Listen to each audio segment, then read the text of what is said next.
You are listening to the Teach Middle East podcast, connecting, developing, and empowering educators.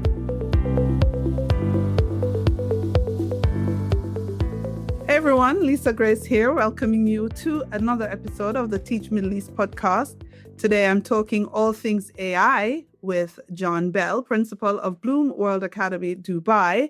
And they have a unique program happening at their school where they're offering a qualification in AI to their students. And I'm very, very curious to find out why they've taken this turn. We can understand why, because AI has become pervasive. But it's quite unique to see a school take the bull by the horns and charge forward with innovation and with implementing a course specifically for their students. John, welcome to the podcast. Hello. Thank you. Thank you for inviting me. Yeah, you're most welcome. I was talking to you off air about Bloom World Academy. I think our listeners would love to know what makes Bloom World Academy unique. What makes it a special place of learning? Well, that's a lovely way of putting it. We are a special place of learning. Since the very beginning, September, August 2022, we've been able to put a vision into action. It was about doing things differently because many reasons, not least my own personal experiences of working in schools for many years, all over the world and in Dubai. I didn't think we were getting it right in education. I still don't think we're getting it completely right in education in many schools all over. So we set about trying to right some of those wrongs in some regard. And we've looked at everything we offer, absolutely everything we offer. And we've asked the question right from the very beginning is, why bother? Why do this? What is the difference? And what impact, mostly, it's the most important question, what impact does that have for children, for learners, for students? That everything's done with that in mind. So the first thing that made us unique, that got the headlines, was we chose, I didn't think it was controversial. If you grew up in London, when I did in the 1970s, everybody went to school at 9 o'clock in the morning. We decided, we asked KHDA, could we start at 9 o'clock in the morning? We thought that was a wise choice, primarily because of traffic in Dubai, just to beat the traffic. Sleep patterns, yeah, arguably. I think children getting home at 6:30, or going to school that early. I remember seeing on various roads in Dubai, because my job took me previously, my last job took me to different schools. Children will sleep on school buses, and I thought it's not a good start to the school day. And last but not least, I didn't think it was a great start for teachers to be up so early. If you're going to be a great teacher, you need to be up super early to be really, really on top of your job. With that combined, we were given permission to start at 9, therefore we go to 4. But then we offered something even more unique, I think it'd be more unique or as unique, a flexible day. So we actually offer a day that actually really goes between 8 o'clock and 5 o'clock, and parents can choose and children can choose what they do in that first hour of the morning or that last hour of the day. They can stay, they can go, or they can do Bellas, which are our enrichment activities, all a significant part of their learning. So that was our big bit of kit to start with. But what was inside, we talked about customised learning and everybody talks about personalised learning, but frankly, it's impossible. You cannot personalise to the nth degree when you're running a busy institution. So you customise, you give children some things that's slightly different. And that was all based around a couple of big things, really. We give every child a learning achievement passport, a plan. Every child has an independent or individual plan here, or targets. The most able do, the least able do, everybody in between, which is most of us, we've all got a plan, a learning achievement passport. So it is individualized. Some of the things we offer and suggesting there is similar to, the child next door, but we decided that was the way to go. That was based on previous experience of working with some really challenging children in London. We had to do that. So we just brought that here, but on a bigger scale. And last but not least, I suppose we decided once you were here, student agency, we decided to really bring student agency alive, give them choices. So in the afternoons, the younger children can choose what they do. It's planned, it's managed, it's broad and balanced, but we give them pathway choices. And within those pathways, we group children together based on a concept called stage, not age. So we put sometimes children who are maybe 6 years old with the 9-year-olds because their level of mathematics may be similar. Why not put them together? Why not challenge them? That also works with languages too. There's some big things. So we put it all together, get this customized approach.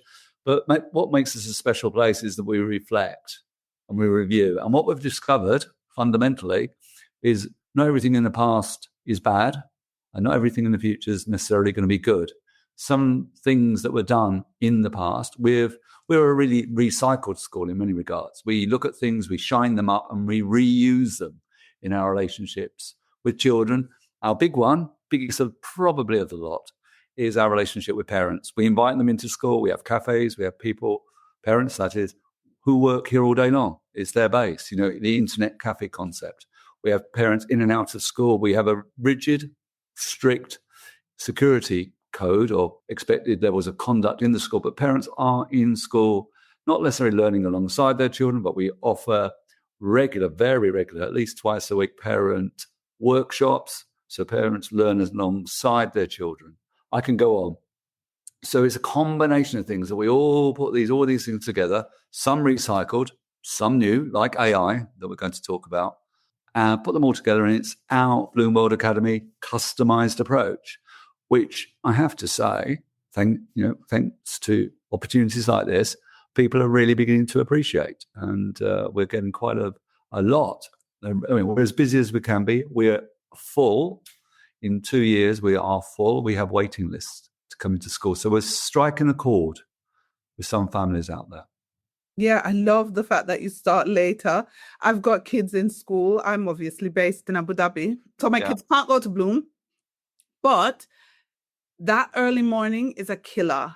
And if you don't have that early morning wake up chronotype, you really struggle, because you're thinking that you're most awake at night, but the world wakes up early and the school world starts early. So it's quite difficult for a child who sleeps at maybe a later time than normal to get up. And that's why they're asleep on the bus, is because really they're just tired. They just need some extra shut-eye.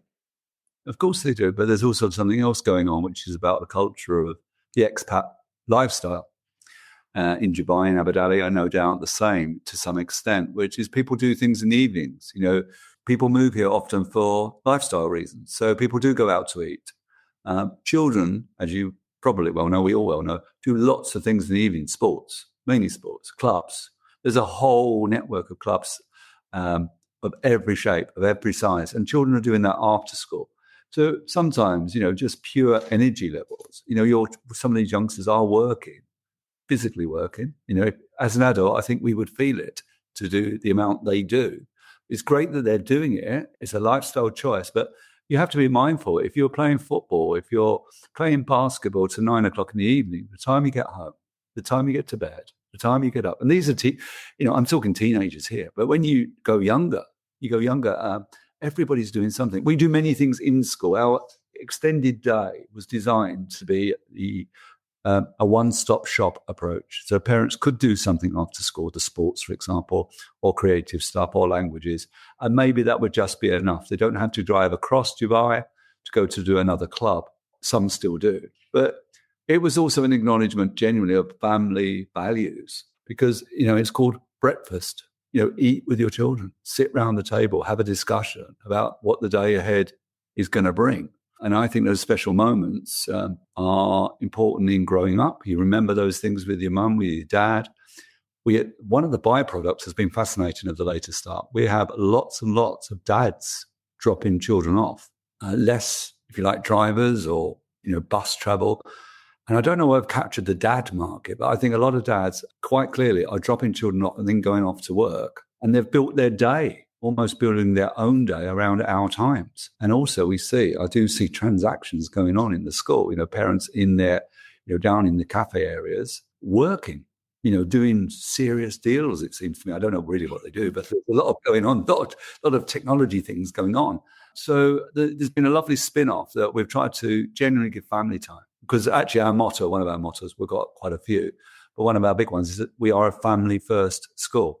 And we also believe strongly that, families that come, and we have 88 nationalities of children, for instance, children from all over the world, no dominant culture in the school. We create our own community.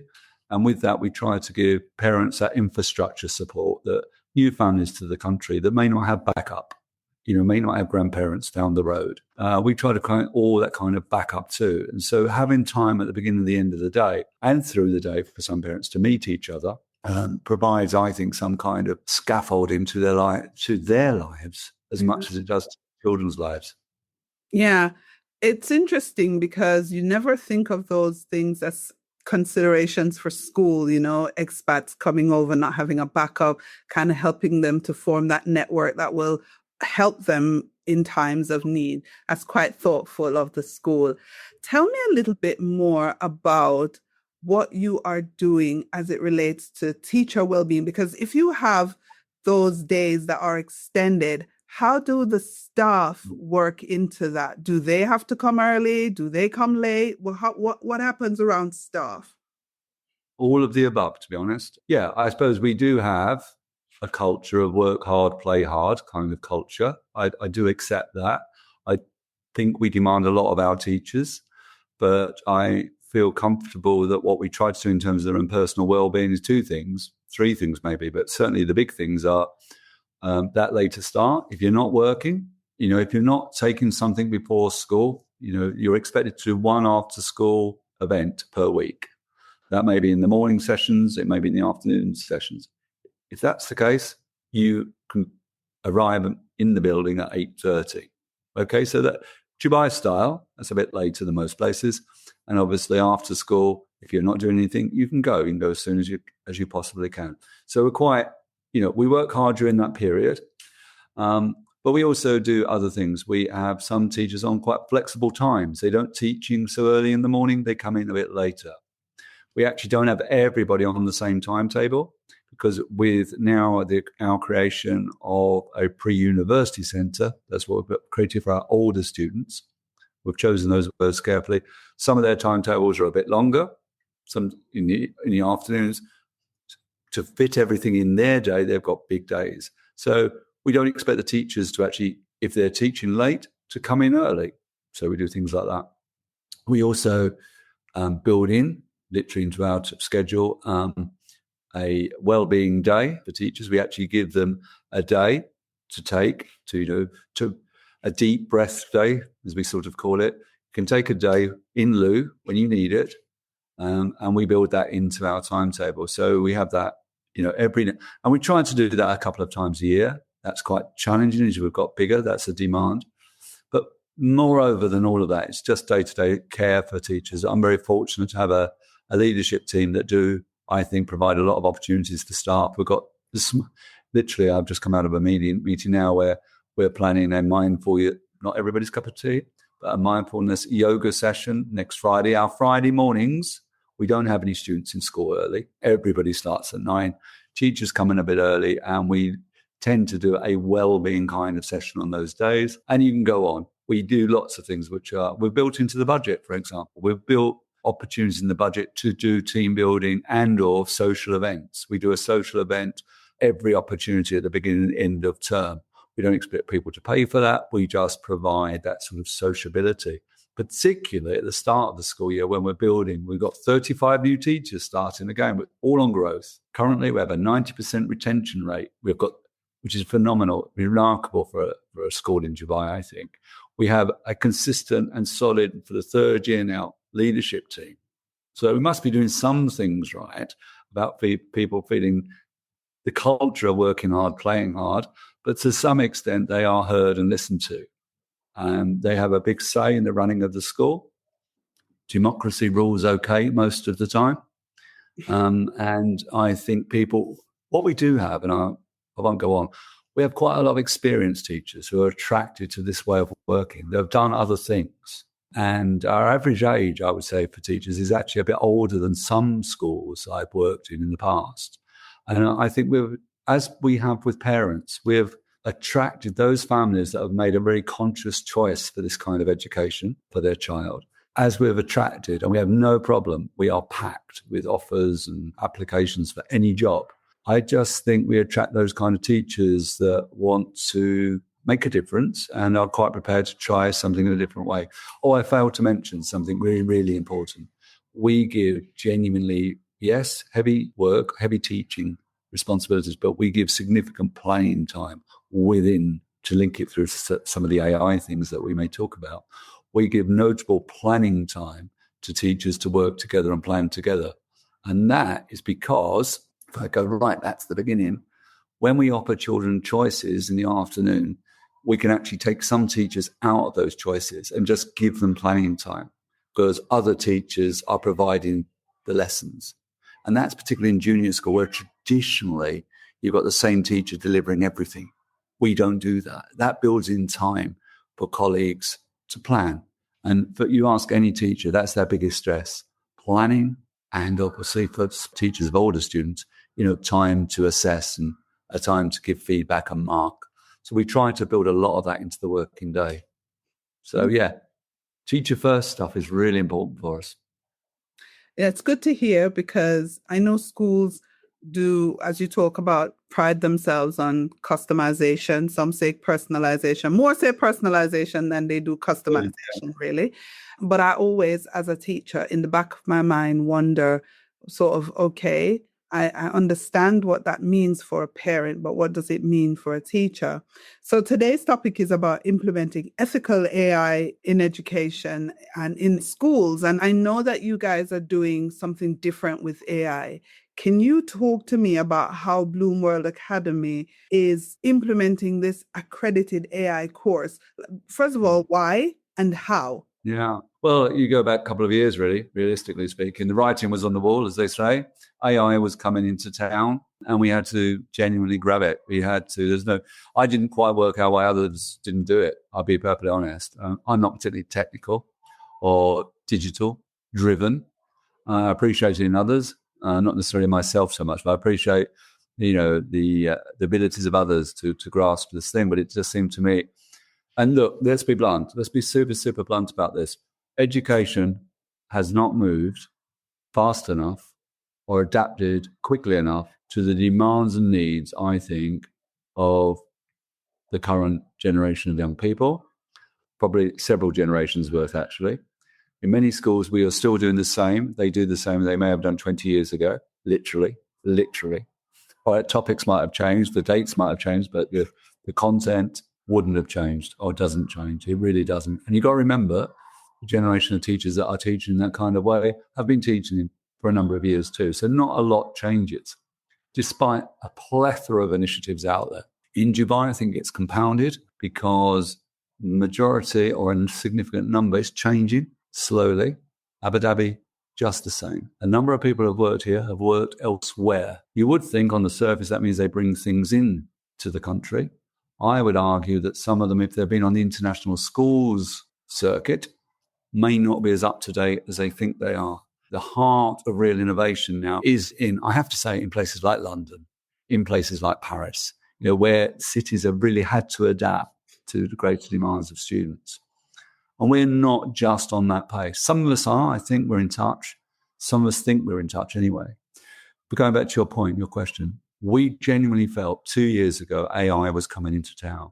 There was no way this was not going to get into schools, either via the teacher and teacher planning or ultimately for the student. And what we really thought was, most importantly, was if you really take the gap between what's going on in industry or creative professions, any industry really, the gap between what's going on there and what's going on in school is that, in my experience, 30 years of running schools is the greatest ever.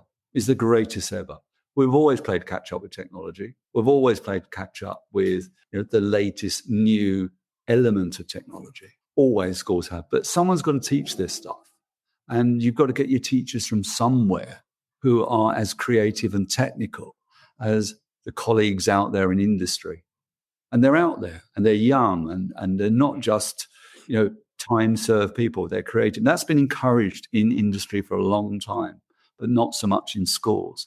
So we sort of took that on board. And I just tried to, as I mentioned earlier, it's not such been young people. It's been the creative and technical types that we've tried to get into the school. And it was obvious we had to offer something so we can bridge that gap between education and industry.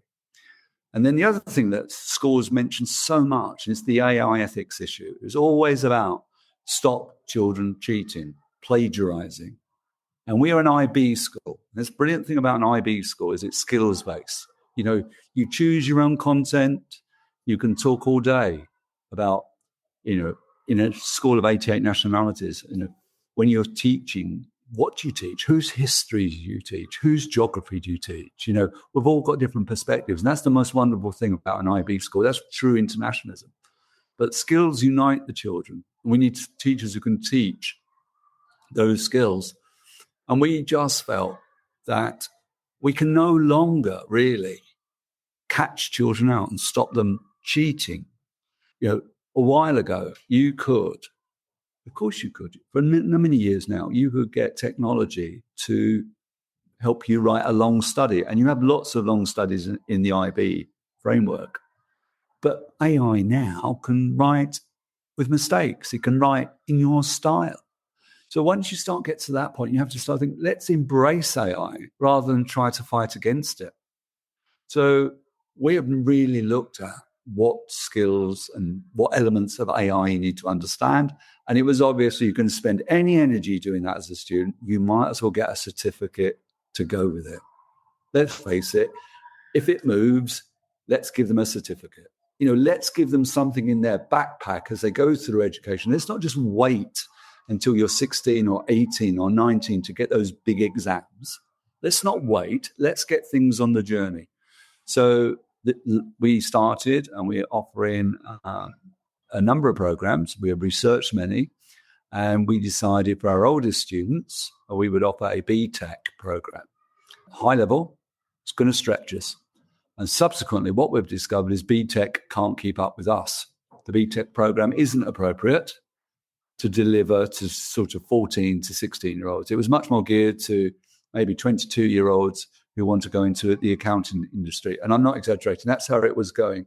So we've regrouped on this, and now we are in partnership with Code School Finland. And as many know, the Finnish education system is always been lauded as a great success story. We're the only school, I believe, that I've linked with Code School Finland, which is effectively the Finnish system of crediting AI programs. And we're delivering that program to our 14 to 16. Next year, it will be our 14 to 18s.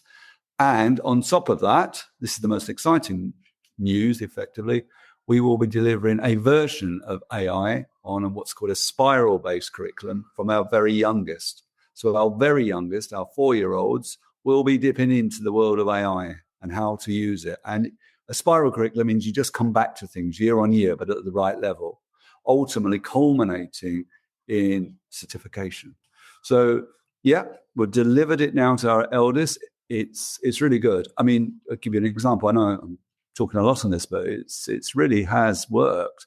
A group of our students have just won a Dubai-wide prize in AI ethics debating competition and won an internship in one of the leading law firms within Dubai, because we have been working with them, I believe, not me personally, on the ethics of AI. These children are informed. And mark my words, we have a generation of children, much maligned, I have to say, but these teenagers, more than any other group, and I've been through many groups over the years, this group will change the world. Certainly the ones we've got. They have a moral compass. They have ethical views of the world. They've grown up in a period where the environment, particularly, as you know, but also AI now has asked questions of them. Social media, how to look after yourself on social media. For a big group of students, they get it. And my job, I think, as a progressive educator, is to realize that these are the things that are going on in their lives. And our ambition is that we not just protect children from these things, we encourage them to really use them as powerfully as they can. But the flip side is also to know when they're being used, when they personally are being used by AI. We do a lovely thing on how many times has your face been seen today? Camera recognition all over the place, in our school, on the way to school, in the supermarket. And it's, when you start thinking about that, that's all AI. It's all generating information about you somewhere. I think it's a big question to put to students about how they feel about that. That's the ethical side. And then the other side is, why bother? Why do they need all this information? And the other question is, okay, how do you do that then? How do they do that then? The next question after this, what are we going to do with it all? When you start doing that, you naturally have a program already. I've just invented a curriculum by just asking those questions. Your long answer to say we would have been irresponsible, I believe, not to have introduced AI to school. I'd flip that question into the other way around. I would be going to the rest of the world, why aren't you doing it? And as we found out, there's been announcements about it being compulsory within the public sector within Dubai. That's a sign. That's a sign that we have to do this well. Yeah. I'm actually quite interested to learn as well how your teachers are using it.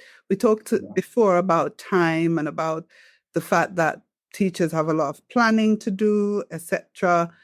So first I want to talk about the teachers and then I want to go back to the students. But how are your teachers using AI? Do you know? Yeah, a lot. That's the answer. The quick answer is a lot. What are they doing with it? Planning mainly, using it as planning tools.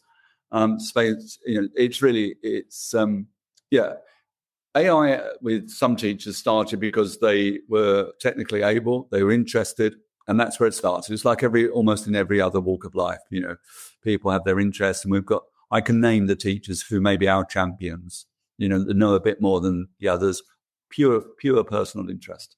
And then some of that spilled over into a classroom or classrooms. You see it genuinely. The other day, we did a big presentation to parents.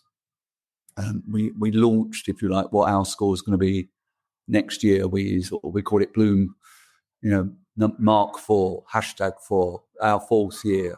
What are we going to look like? What are the changes? And we had it was the best from a personal point of view, one we had done in terms of interactive. We asked parents questions in real time. They were able to answer. It was on the screen. We had ways of making their information graphical before our very eyes. That was one teacher that did that. She led that for us. So we've got that level of skill set. But what has happened slowly but surely, probably not slowly but surely, just fast but surely. Many teachers use it to plan, to circumnavigate hours and hours of researching something, key questions they want to ask in that classroom, word banks, all those kinds of things are generated in a moment. We are a school that's encouraged that to happen through training as well. So all our students on entry, same as our teachers, all the older students get an Apple Mac and all our younger students get an iPad. And so digital literacy is taught from the very beginning with our students, how to use this machine. We also train our teachers. So Microsoft Copilot is a big bit of kit we use, teachers. And another big bit of kit we use is in our juniors section of the school. We have, it just left my head. It'll come back to me in a moment. Our teachers are using AI, not just to plan, but particularly to create presentations for students, interactive presentations. And I've seen most recently, which I loved, this was a really good bit of AI work, we've got teachers creating like historical interviews. So you're into one class I observed, they were interviewing Winston Churchill on the origins of the Second World War. And there he was on the screen answering questions as Winston Churchill to their answers. In fact, it was like a real live interview where AI had generated the image, obviously used his language. But that could be misused if it was in the hands of a great teacher who was coaching the children on the kinds of questions that you should ask. So there was a real role for the teacher in that sort of three-way relationship in that room. So our teachers use it a lot, and a lot more, I'll be honest with you, a lot more than I originally knew. And when I thought, this is a great idea, some of them just looked at me and said, yeah, of course we do. So that was great. They'd moved on themselves. But we definitely have, I would say, 7 or 8, maybe a little bit more champions of this, the go-to people where they really know how to manipulate the AI technology that we have, their way around things. Because at the moment, I've got to tell you, we are bombarded in schools, bombarded by companies that want to come and train you up or offer AI-based services. And it's quite difficult to navigate your way through. Every one of them look quite good. But so we've invented a bit of our own. And we're taking our chances, of course, but, there's something, I'm sure that by the time that I've finished this meeting with you, there'll be something else on my desk about AI. It's that busy about AI all the time. Quick question. Are there any downsides to this? I know. Good question. I think it's the best question. I think it's really important. The downside is making sure you maintain a blended economy of learning. The downside, it might be too easy to revert to AI coming up with your answer. We've got a book fair going on just outside my office this week. Real books, touchy-feely real books. There is definitely a massive appetite with parents and with learners to still be able to, particularly with parents, particularly for children to be in touch with real books. Particularly, they want their children to have writing skills. The lost art of cursive handwriting, still in demand, actually. So that old and the new come together.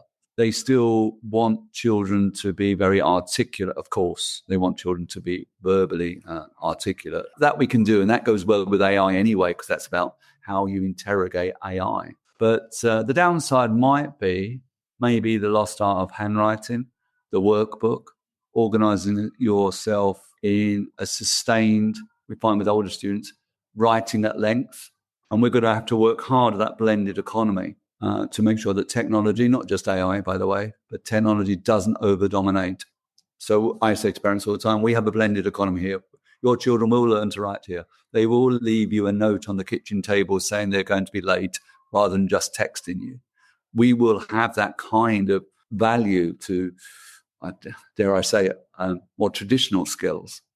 So you've got to be mindful as a school that you can swing too much way, too much screen time, too much reverting to the quick route. However, my quip back, if I went full circle, would be to say to you, I think artificial intelligence, and we have a phrase here to explain all what I've just said. We talk about the other AI, authentic intelligence. We have AI, authentic intelligence, and AI, artificial intelligence.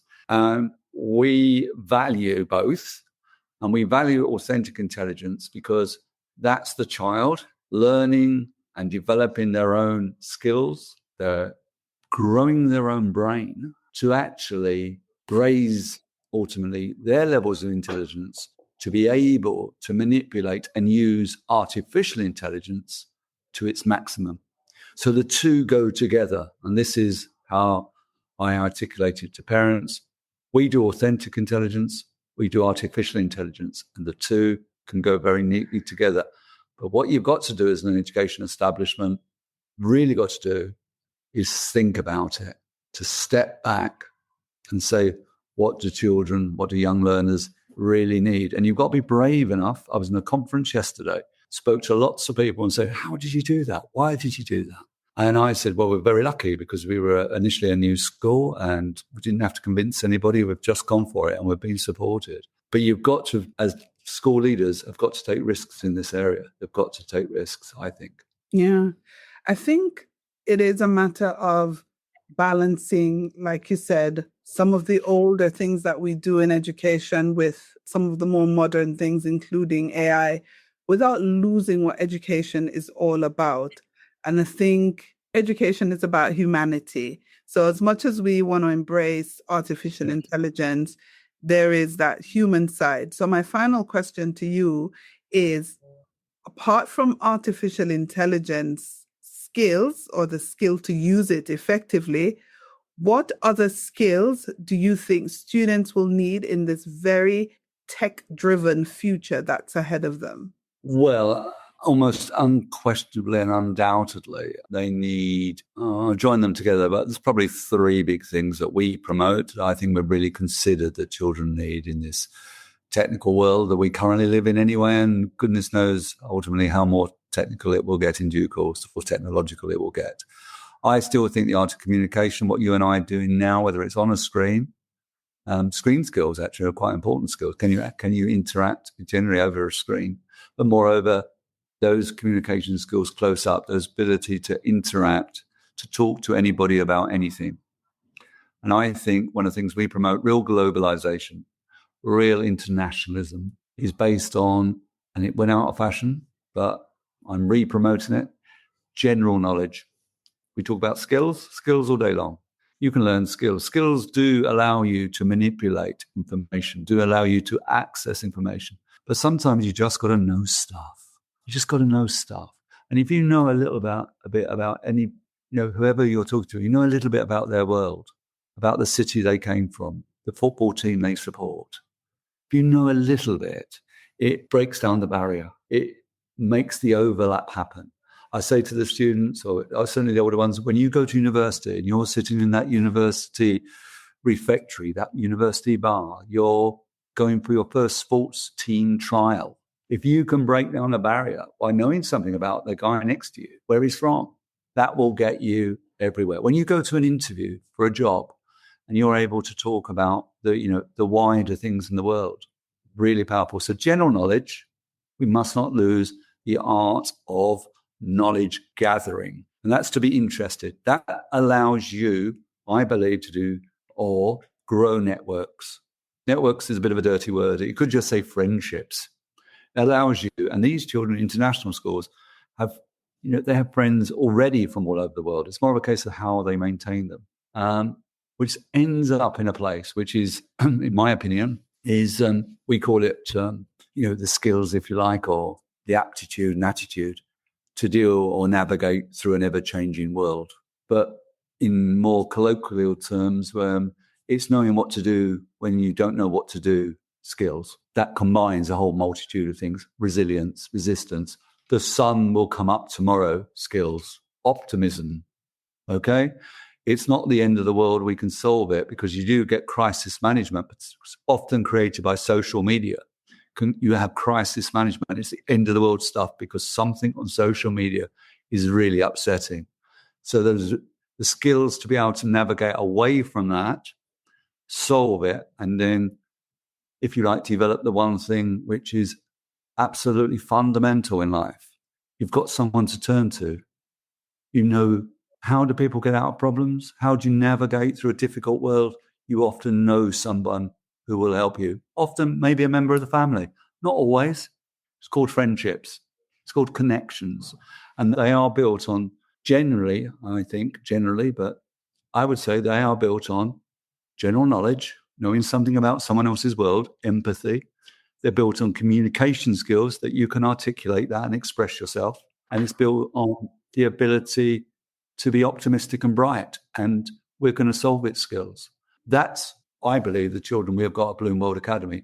We are growing those skills alongside or in parallel with the massive technical shift that's going on in education about how children learn, and possibly even, why they should learn certain things.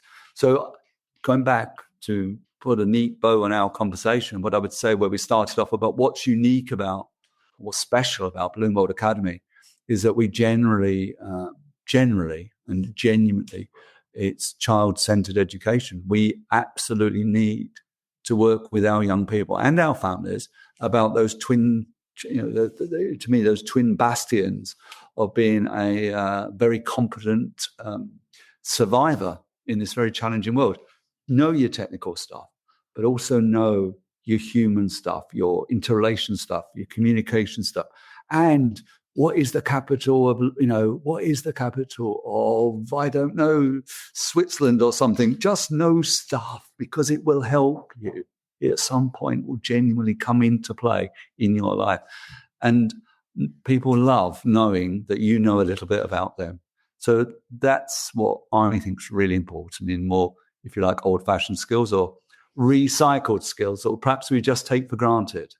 But we have actually highlighted them, those future-proofing skills for children, alongside the other side, which is obviously all the future-proofing skills you need around understanding AI. So authentic and artificial coming together. Brilliant. Thank you so much, John. Okay, thank you very much for the opportunity. It's been nice. Good questions. I do appreciate it. Thank you. You're most welcome. Thank you for listening to the Teach Middle East podcast. Visit our website, teachmiddleeast.com, and follow us on social media. The links are in the show notes.